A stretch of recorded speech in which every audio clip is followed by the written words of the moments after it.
आम राज्य ओडिशा एठारे 12 मासरे 13 पर्व पालन कराए से रज पर्व अन्यतम।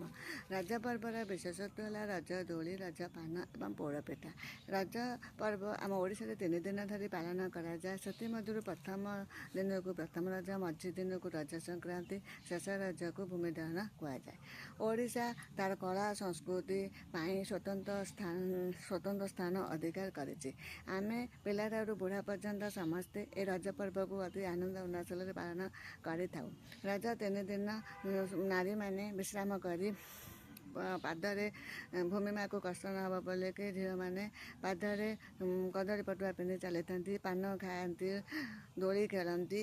दोली खेलला बेले विभिन्न प्रकार दोली गीत बोलती जेपरी बनस्ते डाकिला गज बरस के थरी आसी रज आस घेनी नुआ सजबाज आहरी बहुत गीत से मैंने बोलिकी रज पर्व को आनंद उल्लास पालन करते।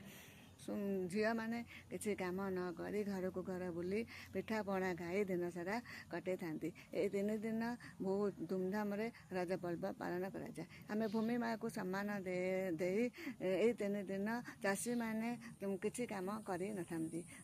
शेष रज दिन भूमि की आम पूजा करता। वसुधा माँ जिते कष्ट सही आमको लालन मान कर आमको पाली पोषी बड़ करता से आम ए रज 3 दिन पालन करी वसुधा माँ को सम्मान जनाई था।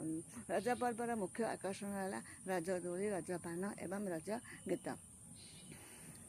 कहीं केत कालू यही परंपरा आम उत्कल चली आसी। आज आम जिते विज्ञान जुगे पहुँचले आम प्रकृति को सम्मान देवाक जाई आम रज पर्व 3 दिन धरी ओडिशा पालन करता। और रज पर्व हूँ ओडिशार गोटे गणपर्व एवं रज पर्व सारा ओडिशा समस्ते पालन करते। पिलारू बुढ़ा पर्यंत धनी ठारू गरीब पर्यंत समस्ते 3 दिन रज पर्व पालन कर आनंद उल्लास 3 दिन कटे था।